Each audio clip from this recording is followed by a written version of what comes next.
Good morning विद्यार्थी मित्रांनो, आज आपण प्रश्नपत्रिका बघणार आहोत इयत्ता 5वी ची आणि त्या प्रश्नपत्रिकेमधले 15 प्रश्न सोडवणार आहोत। म्हणजे हा संच सराव चाचणी क्रमांक 5 वर आधारित आहे, जी 31 ऑगस्ट 2024 ला झालेली आहे आणि ती सर्वच मुलांना उपयुक्त आहे। जे शिष्यवृत्ती करत असतील त्यांना, मंथन करत असतील त्यांना, त्याच्यानंतर नवोदय परीक्षेसाठी सुद्धा उपयुक्त आहेत ते प्रश्न। त्यानंतर अशाच प्रकारचे प्रश्न टीईटी, तलाठी, पोलीस भरती या परीक्षांना विचारले जातात। म्हणजे जर कोणी त्याचा अभ्यास करत असेल तर त्याने असं वाटून घ्यायचं नाही की मला फक्त हे 5वीलाच उपयुक्त आहेत, सगळीकडे। ठीक आहे, चला आता आपण 25 प्रश्न घेण्याचा प्रयत्न करू। किमान 15 प्रश्न आपल्याला यातनं सोडवायचे आहेत। विभाग आहे गणित। बाकीचं न करता आपण सरळ प्रश्नावर जाऊ। 26वा प्रश्न घेतोय आपण।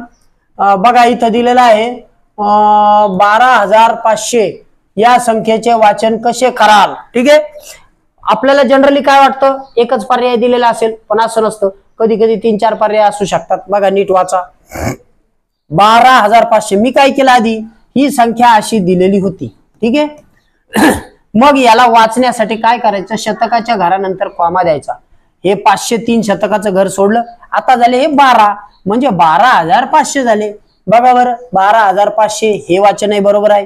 त्याच्यानंतर आपण आधी बघितलं, जर कोणती समजा 1000 असले, 1000च्या निम्मे असले 500, तर त्याचं वाचन कसं करायचं, 1/2।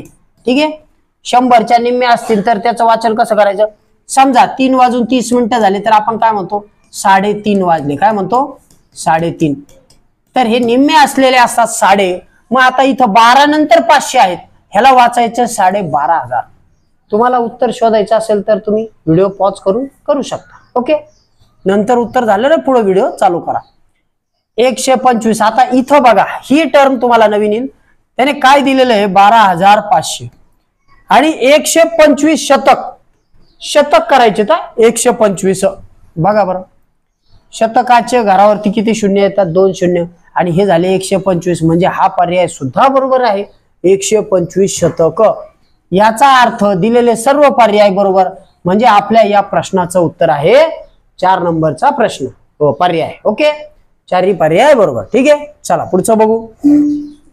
27वा प्रश्न आहे। आता इथं जे अंक दिलेत ते मी मोकळ्या याच्यात लिहितो। ठीक आहे, मोठ्या याच्यात तुम्ही झूम करूनही वाचू शकता। 3 शून्य आहेत आणि 25 आहेत। ओके, बघा बरं, हा ठीक आहे, चला आता याला मी शतकाच्या घरापासून वेगळं करतो। कॉमा दिलाय म्हणजे 3 शून्य शतकाचे दिले, 2 घर हजाराचे दिले आणि झाले 35। मग आता शतक गेले, 1000 गेले, हे झाले लाख। वाचन कसं करणार, 35 लाख मध्ये काहीच नाही म्हणून 25 डायरेक्ट वाचायचं। 35 लाख 25, 3,50,000 25 चुकलंय, 35 लक्ष 25, हो हे बरोबर आहे। 35 लक्ष, हे 35 लाखाच्या घरात असल्यामुळे लक्ष, आणि शेवटचे डायरेक्ट वाचले 25 मध्ये काहीच नाहीये, 35 लक्ष 25। त्याच्यानंतर 3,50,000 चुकलंय। त्याच्यानंतर चौथं 35 कोटी, हे चुकीचं आहे, पर्याय क्रमांक 2 हे उत्तर आहे। ओके, ठीक आहे, चला पुढचं बघू। 3.5 लाख ही संख्या देवनागरीत कशी लिहाल, 3.5 लाख देवनागरीत लिहायची। देवनागरीत लिहायची म्हणजे काय लिहायची, मराठीतून लिहायची। देवनागरी ही मराठी भाषेची लेखन करण्याची लिपी आहे। ओके, प्रश्न जर विचारला तरी 3.5 लक्ष, बघा आता मी इथं 3 लिहिलाय, 1/2 50 केले, आणि आता लक्ष म्हणल्यामुळे हे 3 हजाराचे येतील, म्हणजे हे झाले 3,50,000। बघा बरं, आता हे मी इंग्लिश मधून लिहिलं, मराठीतून लिहायला तेच 3,50,000, पर्याय क्रमांक 3 किती आला बघा बरं। ओके, उत्तर काय, पर्याय क्रमांक 3। ठीक आहे, चला पुढचं बघू। हे घर आता मी इथं मांडून घेतो, हिला 3, 8, 4, 5, 8, 2, 0। ओके, बघा बरं, आता या संख्येत 8 पूर्वी लगेच येणाऱ्या 5ची स्थानिक किंमत किती, म्हणजे ही जी संख्या दिली या संख्येत 8 पूर्वी लगेच येणारा। आता आपण आधी विभाजन करू, शतक केले, 1000 केले, लक्ष केले आणि कोटी झाले। हे 3 घर झाले शतकाचे, हे झाले 2 हजाराचे, हे झाले लाखाचे, आणि हा कोटीचा। त्याने काय सांगितलंय, 8 पूर्वी लगेच येणाऱ्या 5, 8 पूर्वी कुठे, 8 इथे, त्याच्या लगेच येतो हा 5। मग याचं स्थान स्थानिक किंमत. स्थानिक किंमत म्हणजे काय, आता आपण दोन कन्सेप्ट पाहून घेऊ. ठीक आहे, स्थानिक किंमत म्हणजे तो ज्या घरात आहे त्या स्थानाची किंमत. 5 हा चौथ्या स्थानावर आहे, 5 हा चौथ्या स्थानावर आहे म्हणजे त्याच्यावरती 3 शून्य दिलेले असे धरले, याची स्थानिक किंमत झाली. हे 3 गेले शतकाचे, हा झाला 1000. हे घर कोणतं आहे, 1000. म्हणजेच यालाच आपण म्हणतो सहस्त्र. हे स्थान कोणतं आहे, सहस्त्र स्थान. बरोबर. त्याच्यानंतर हे झालं स्थानिक किंमत. आणखी एक कन्सेप्ट सांगतो, नीट लक्षात घ्यायची. दर्शनी किंमत. या 5ची दर्शनी किंमत कुठेही ठेवला तरी 5च राहणार आहे. किती राहणार आहे, 5. बरोबर आहे. आता ह्या प्रश्नाच्या अनुषंगाने आपण पाहिलं की याची स्थानिक किंमत 5000 निघाली. ओके, म्हणजे हे आपलं उत्तर संपलं. ठीक आहे, हे 5000. पण आता आपण याच्या थोडं पुढे जाऊन एक घटक आणखी समजावून घेऊ. तुम्हाला जर असा प्रश्न विचारला की 8च्या पूर्वी येणाऱ्या 5ची स्थानिक किंमत व दर्शनी किंमत यातला फरक किती. स्थानिक किंमत तुम्हाला निघाली 5000, दर्शनी किंमत सांगितली 5ची 5च. 8 असेल तर त्याची 8 असतो, कुठल्याही स्थानावर असो दर्शनी किंमत त्याची तेवढीच असते. मग आता ही 5000तून जर वजा करायची, 5000तून जर वजा 5 केले तर काय होतील हो, किती उत्तर येईल, 4995. म्हणजे ह्या दोघांमधला स्थानिक किंमत आली 5000 आणि दर्शनी किंमत आली 5. दोघांमधला फरक काढला 4995. कळले. त्या प्रश्नावर आपण पुढचा प्रश्न घेतलेला आहे. ठीक आहे, चला पुढचा बघू. तो आपण मानाने पुढे वाढवला होता. आता याच्या पुढचा घटक बघू. 30वा प्रश्न आहे, डी भागिले एल गुणिले एक्स एल. ओके, मग आता डी म्हणजे किती, डी म्हणजे 500, एल म्हणजे 50. बरोबर. डी म्हणजे किती, डी म्हणजे 500, एल म्हणजे 50. ओके, मग त्याच्यानंतर परत गुणिले गुणिले एल, एल म्हणजे 50.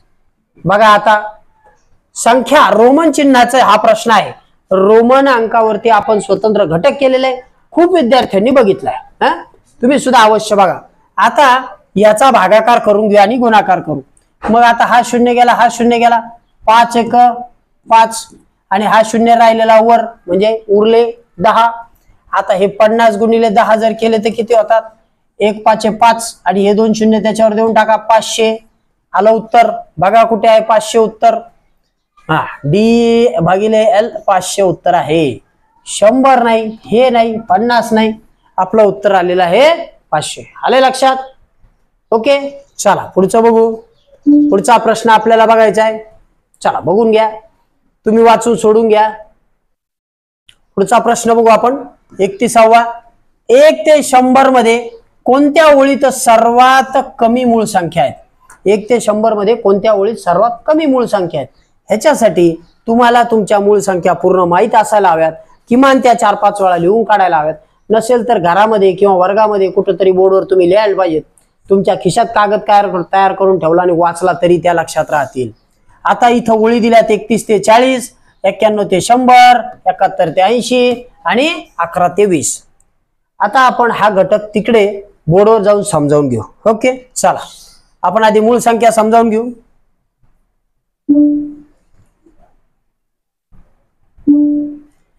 बघा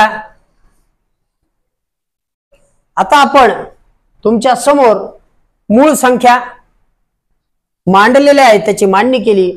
हा जो घटक आहे हा घटक तुम्हाला याच्या भाषेमध्ये, बुद्धिमत्तेमध्ये आणि गणितामध्ये उपयुक्त ठरणारा घटक आहे. मूळ संख्या आपण पाहत आहोत, बऱ्याच प्रश्नांमध्ये त्या उपयुक्त ठरतात. ठीक आहे, मग आता आपण मूळ संख्या समजावून घेऊ.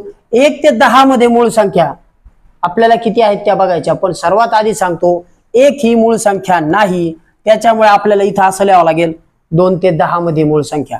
कारण 1 ही मूळ संख्या नाही. ओके, 1 मूळ नाही असं लिहिलं. ओके, मग आता आपण पुढच्या मूळ संख्या बघू. 1 ते 10 मध्ये मूळ संख्या आहेत. बघा मी इथं मांडतोय 3 5, पण सर्वात आधी 2 ही मूळ संख्या आहे, ती पण सांगतो. ही जी 2 संख्या आहे ना, 2 ही एक समसंख्या आहे. एकमेव समसंख्या आहे जी मूळ संख्यांमध्ये येते. बाकीच्या सगळ्या संख्या विषम संख्या आहेत. तुम्ही जर सम आणि विषमचा घटक बघितलेला नसेल तर आधी तो घटक बघा, नंतर हा घटक बघा. ठीक आहे, आपण तो आपल्या ह्याच्यामध्ये दिलेला आहे चॅनलमध्ये. सगळ्याच याच्यामध्ये दिल्या, तिसरीच्या लिस्टमध्ये आहे, पाचवीच्या लिस्टमध्ये आहे, सगळ्या याच्यात आहे बुद्धिमत्ता आणि गणिताच्या. 2 ही एक सममूळ संख्या आहे, 3 आहे, 5 आहे, नंतर 7 आहे. ओके, म्हणजे 10 पर्यंत आपल्याला एवढ्या मूळ संख्या सापडतात. 2, 3, 5, 7. ओके, त्याच्या पुढे नाही. त्याच्यानंतर 11 ते 20 मध्ये आपल्याला पहिली संख्या सापडते. 11, 13, 17 आणि 19. ठीक आहे. ओके, बघा इथं 4 मूळ संख्या सापडल्या, इथं सुद्धा 4 मूळ संख्या सापडल्या. इथं लिहितोय 4, इथं लिहिल्या तर 4. त्याच्यानंतर इथं 21 ते 30 मध्ये, 21 ते 30 मध्ये पहिली मूळ संख्या आहे 23. त्याच्यानंतर कोणती मूळ संख्या आहे सांगता येईल का तुम्हाला? यस, त्याच्यानंतर आहे 29. ठीक आहे, म्हणजे इथं फक्त 2 मूळ संख्या आहेत. 21 ते 30 मध्ये 2 मूळ संख्या, 11 ते 20 मध्ये 4 मूळ संख्या, त्याच्यानंतर 2 ते 10 मध्ये 4 मूळ संख्या. पुढे 31 ते 40 मध्ये, 31 ते 40 मध्ये पहिली मूळ संख्या आहे 31. त्याच्यानंतर दुसरी मूळ संख्या कोणती आहे? त्याच्यात 2च आहेत फक्त, 37. 2च मूळ संख्या आहेत, म्हणजे या रांगेत 2, त्या रांगेत 2. पुढे 41च्या ह्याच्यामध्ये किती मूळ संख्या आहेत? 41च्या ह्याच्यामध्ये 41, 43 आणि 47. ओके, 41, 43 आणि 47. आता एवढ्या लिहिल्यात. आता मी तुम्हाला मूळ संख्या कशाला म्हणतात ते सांगतो. परत बघा, ज्या संख्येला 1नेच भाग जातो आणि त्या संख्येने स्वतःच भाग जातो, ज्या संख्येला 1ने किंवा त्याच संख्येने भाग जातो तिला म्हणतात मूळ संख्या. यातल्या कोणत्याही संख्येला 7ला जर तुम्ही भागायला घेतलं त्याला फक्त 1नेच भाग जाईल आणि 7नेच भाग जाईल, दुसऱ्या ह्याने जाणार नाही. या सगळ्या मूळ संख्या आपण इथं पाहणार आहोत. 1 ते 100 मध्ये 25 मूळ संख्या आहेत विद्यार्थी मित्रांनो. किती आहेत? एकूण 25 मूळ संख्या आहेत. हाही प्रश्न विचारला जातो. 1 ते 100, 2 ते 100 मध्ये किती मूळ संख्या? ठीक आहे, 2 ते 100 मध्ये 25 मूळ संख्या आहेत आणि 100 हा अंक सोडायचा. त्याच्यानंतर 74 संयुक्त संख्या आहेत, म्हणजे ह्या 25 त्या 74 झाले 99. 100 अंक मिळवला की होतात 100. ओके, आले लक्षात? पुढचं हे आपण इथं बघितलंय. त्याच्यानंतर 51 ते 60 मध्ये, 51 ते 60 मध्ये किती मूळ संख्या आहेत बघा? 51 ते 60 मध्ये 2च मूळ संख्या आहेत, त्या आहेत 53 आणि 59. ओके, 2च मूळ संख्या आहेत तिथं. ठीक आहे. त्याच्यानंतर 61 ते 70 मध्ये किती मूळ संख्या आहेत? त्याच्यातही 2च आहे, 61 आणि 67. 61 आणि 67. ओके, म्हणजे तिथं सुद्धा 2च मूळ संख्या आहेत. या संख्येला 61 ला फक्त 1नेच भाग जाईल किंवा 61नेच जाईल. त्याच्यानंतर 71 ते 80 मध्ये किती मूळ संख्या आहेत? 3 मूळ संख्या आहेत. 71 ते 80 मध्ये 71, 73 आणि 79. 71, 73 आणि 79 हे नंबर्स तुम्हाला लक्षात ठेवता येतील. पुढच्या संख्या आपण पाहत आहोत ती आहे ह्याच्यामधली 81 ते 90 मधली 83 आणि 89. ओके, 83 आणि 89. ठीक आहे, हे 2 अंक आहेत, ह्याच्यातही 2, इथं होते 3. शेवटी बघा 91 ते 100 मध्ये फक्त एकच मूळ संख्या आहे, ती आहे 97. किती आहे? 97. आलं लक्षात? मग आता मला सांगा 1 ते 100 मध्ये सगळ्यात जास्त मूळ संख्या कोणत्या याच्यामध्ये आहेत? 2 याच्यामध्ये.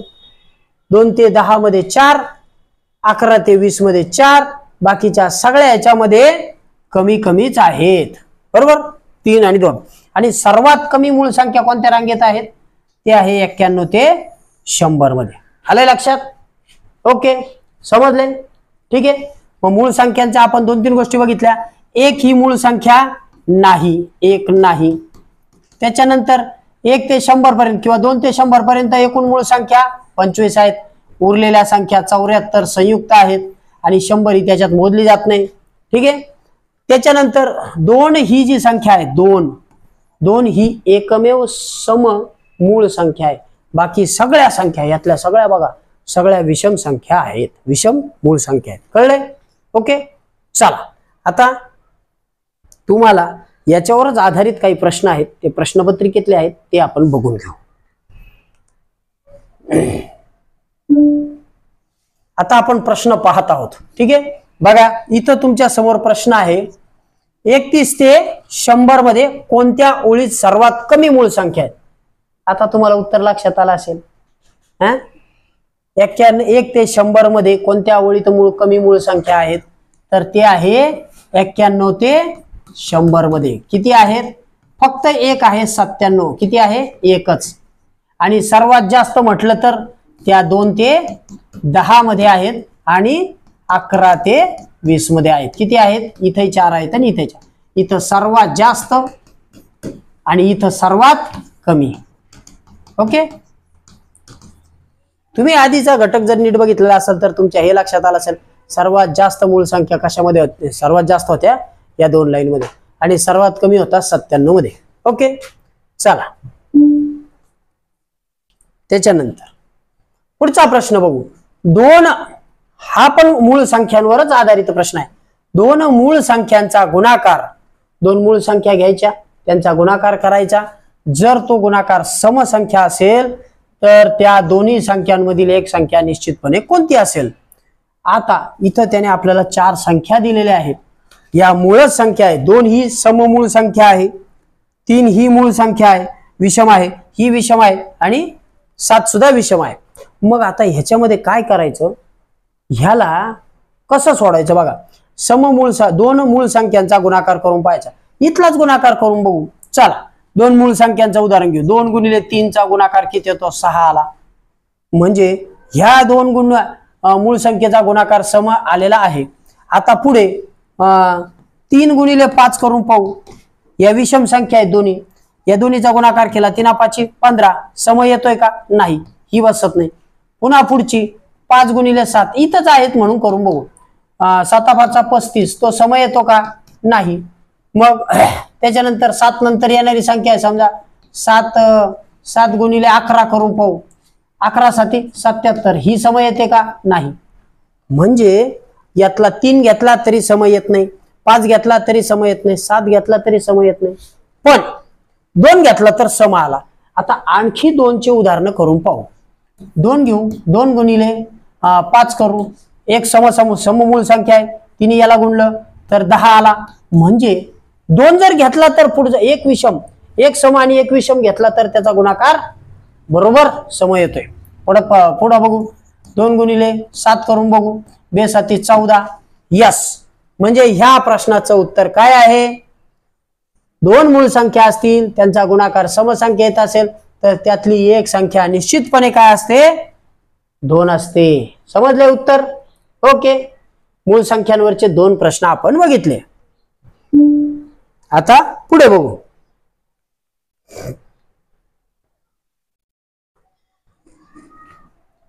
शून्य 5 6 आणि 7 हे अंक एकदाच वापरून किती 4 अंकी संख्या तयार होतील? हे अंक एकदाच वापरायचे आणि किती एकूण 4 अंकी संख्या तयार होतील? तुम्हाला जर उत्तर काढायचं असेल तर तुम्ही व्हिडिओ पॉज करा आणि उत्तर काढा. ठीक आहे, चला बघा. आता आपल्याला प्रश्न दिलेला आहे 0 5 6 7 हे अंक एकदाच वापरून एकूण किती 4 अंकी संख्या तयार होतील? तर आता मी तुमच्या समोर काही संख्या लिहिलेल्या आहेत त्या बघा. 7 हा अंक याच्यातलाच मी उलट क्रमाने लिहिल्या. 7 हा पहिल्यांदा वापरला, मग 6 वापरला, मग 5 वापरला, मग 0 आहे तसाच क्रम असा लिहिला. ओके, त्याच्यानंतर परत मी जागा बदलली.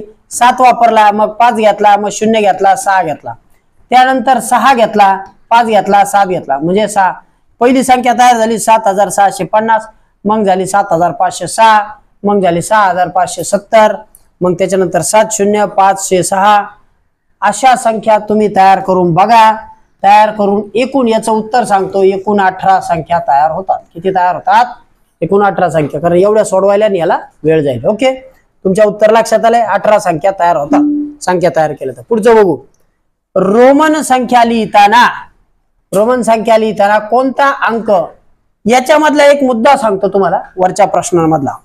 0 हा अंक तुम्ही सुरुवातीला जर घेतला आणि 500 तर ही 4 अंकी होईल का? ही होणार नाही. ज्यावेळी 0 येतो याला किंमत राहत नाही. त्याच्यामुळे जर 0 आला तर काय करायचं? 0 आला तर तो दुसऱ्या स्थानावरती घेऊन लिहायचा. दुसऱ्या स्थानावर तुम्हाला जर सांगितलं असतं की ह्या अंकामध्ये 0 5 6 याच्यात मोठ्यात मोठी संख्या तयार करा, मोठ्यात मोठी, तरी सुद्धा तुम्हाला काय करावं लागेल? मोठी घ्यायची, त्याच्यानंतर हा अंक घ्यायचा, 5 घ्यायचा आणि हा घ्यायचा, ठीक आहे. अशा पद्धतीने म्हणजे इथं उतरत्या क्रमाने संख्या लिहिल्या की मोठी येते. पण कधी जर वेळ आली तर शून्याला पहिल्या स्थानी घेऊ नका, मोठ्या अंकाच्या शेजारी घेता येईल. आले लक्षात? ठीक आहे, तेवढा मुद्दा लक्षात ठेवा. पुढचा बघतोय आपण प्रश्न 34. रोमन संख्या लिहिताना कोणता अंक 3 वेळा लिहिला जात नाही? रोमन संख्या लिहिताना आता मी एक एक्झाम्पल देतो पहा. एक्स लिहिला, हा लिहिला तर 3 वेळा होतो यस, हा लिहिला तरी होतो, हा सी लिहिला तरी होतो, पण हा जो व्ही आहे हा असा 3 वेळा येत नाही. ओके, हा व्ही त्याच्यात येत नाही. ओके, म्हणजे या प्रश्नाचं उत्तर आहे व्ही हा अंक जर केला तर असा 5 होत नाही. ठीक आहे, चौथा त्याचा पर्याय आहे, पर्याय क्रमांक 4. पुढचं बघू. त्याच्यानंतर 35. 17,17,17 ही संख्या अंकात लिहा. 17 कोटी पहा बरं का, आता आपण लिहित चालू. 17,17,17,17 घेतले डायरेक्ट, मग लाखाचे घर सोडलेले आहेत. त्याच्यानंतर 1700 म्हणजे हे 1700 आणि त्याच्यानंतर आता इथं संख्या पाहत चला काय आहे.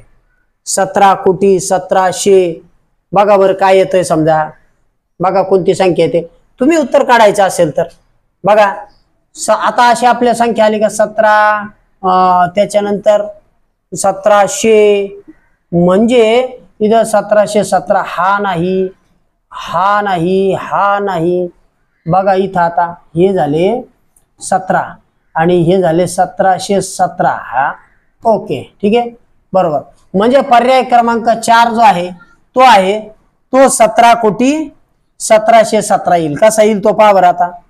म्हणजे हे झाले 17 कोटी, त्याच्यानंतर हे लाख, मग हे तुमचे हे 2 गेले, इथं गेला, हा गेला, हे 2 गेले आणि इथं आले 1717. ओके, पर्याय क्रमांक 4 हे त्याचं उत्तर आहे. वाचन 17,17,17,17. ओके, इथं असं करावं लागेल. 1,717. 1717 म्हणजे कसे येतील? 1,717, 1,717 आणि बाकीचे जे होते त्याचे घर वाढवत गेले की तुम्हाला कोटीपर्यंतचे घर मिळणार आहेत. ठीक आहे, चला पुढचं बघू. 36. बघा, तुम्हाला हा प्रश्न सोडवायचा असेल तर तुम्ही व्हिडिओ पॉज करू शकता. 80 या संख्येतील 0 व 1 या स्थानिक किमतीची बेरीज किती? आता इथं दिला 80,341. ह्याच्यामधला 1 ची जी संख्या आहे तो एकक आहे, म्हणजे 1 ची किंमत एकच राहणार. आणि त्याच्यानंतर इथं 1, 2, 3 आणि 4 हा 0 हजाराव्या स्थानावर दिलेला आहे, हजाराव्या. मग आता याची किंमत काय निघणार? 0 कितव्याही स्थानावर दिला तरी त्याची किंमत 0च राहते. म्हणजे या 1 मध्ये 0 मिळाला तरी उत्तर राहील 1च. 0 कोणत्याही स्थानिक किमतीवर दिला तरी त्याचे उत्तर काय राहते? 0, कारण त्याला 0ला तसा 0 कुणाच्या तरी बरोबर आला तरच त्याला किंमत निर्माण होते, हे लक्षात घ्या. म्हणजे नुसता 0 आणि हा अंक दिला, याला काय वाचणार तुम्ही? काय वाचणार? ह्याला फक्त 12 वाचता येते, या 0ला अर्थ नाही. पण हाच इथं दिला आणि इकडे दिला, हा 0 मध्ये दिला तर हे 102 होतात आणि हेच जर 800 दिले तर 120 होतात. पण 0 जर आधीच्या स्थानावर असेल त्याला किंमत येत नाही. ओके, म्हणून या दोघांची 0ची याची कुठेही स्थान असला तरी तो 0 हा 1 होता. एकक स्थानावर दोघांची बेरीज केली, उत्तर आलं 1. पर्याय क्रमांक 2. ठीक आहे, त्याच्यानंतर पुढचं बघू. काय आहे? ओके, 5 लाख वजा 200, 5 लाख वजा 3,85,077 याची वजाबाकी करायची. कॉमनली मांडा आणि वजाबाकी तुम्हाला करता येईल, काय फारसं अवघड उदाहरण नाही. हातच्या वजाबाकी सारखं तुम्हाला करायचंय. ह्याला जर तुम्हाला वेगळ्या पद्धतीने करता येईल, हे आता तुम्ही नियमितपणे करा. आणि मी नंतर एक स्वतंत्र व्हिडिओ तयार करून देणार आहे, स्टार पद्धतीने करायचा. स्टार पद्धतीने सुद्धा अशा ज्या मोठ्या वजाबाकी असतात हे चटकन करता येतात. आता तुम्ही तुमच्या नियमित पद्धतीने जरी केलं याची वजाबाकी, तर ह्याचं जे उत्तर आहे 37 क्रमांकाच्या पर्यायाचं, ठीक आहे, याचं उत्तर तुम्हाला शेवटी मी सांगतो याचं उत्तर इथे येणार आहे 1,15,184. काय करणार आपण, याचा आजचा घ्या, त्याच्यानंतर वजा करा. कॉमनली तुम्हाला सगळ्याला जमेल, करा आणि त्याचं उत्तर तुमच्या पुढे सांगितलेलं आहे. ठीक आहे, वेळेअभावी आता ते उत्तर सांगत नाही. हा इथं पर्याय क्रमांक 4 हेच उत्तर त्याचं येते. काय उत्तर येत आहे 1,15,184. वजाबाकी केली तर उत्तर येईल 1,15,184. ठीक आहे, चला पुढचं बघू. राहुलला एक काम करण्यासाठी एका तासात 25 रुपये मिळतात. एक काम करायला एका तासात 25 रुपये मिळतात. जर त्याने दररोज 6 तास काम केलं, एका तासात 25 रुपये, मग 6 तासात किती? मग आता इथं 25 गुणिले 6 करा, किती येणार आहे उत्तर? 25 चोक 100, 25 150, 150 होतील त्याचे. दररोज 6 तास, याच्याप्रमाणे 15 दिवस काम केलं, आपण 6 तासाचे काढले 150. ओके, मग आता 15 दिवस काम केलं म्हणून 150 ला गुणिले 15 करा. 150 ला 15 ने कसं गुणायचं? 15 0 0, 15 5 75 चा 5 इथं आला, 7 वर दिला, 15 1 15, 15 7 22. 2250 कुठे आहे का? आहे उत्तर. कुठे आहे? 38चं उत्तर किती आहे? यस, 2,250 रुपये. काय केलं आपण?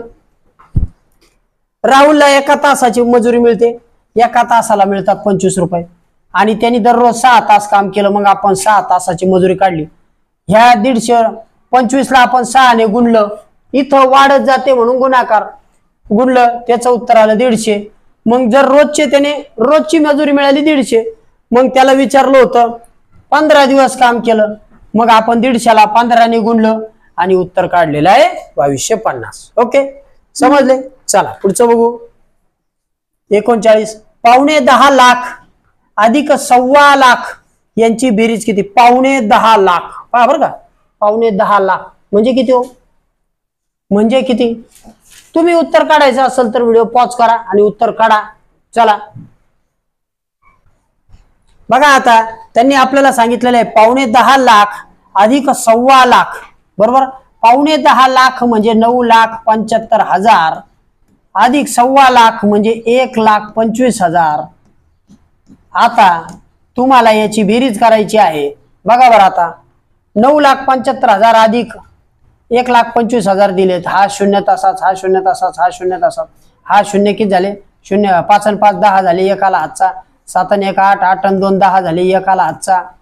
9 1 10 आणि 1 11, म्हणजे हे झालेले आहेत 11 लाख.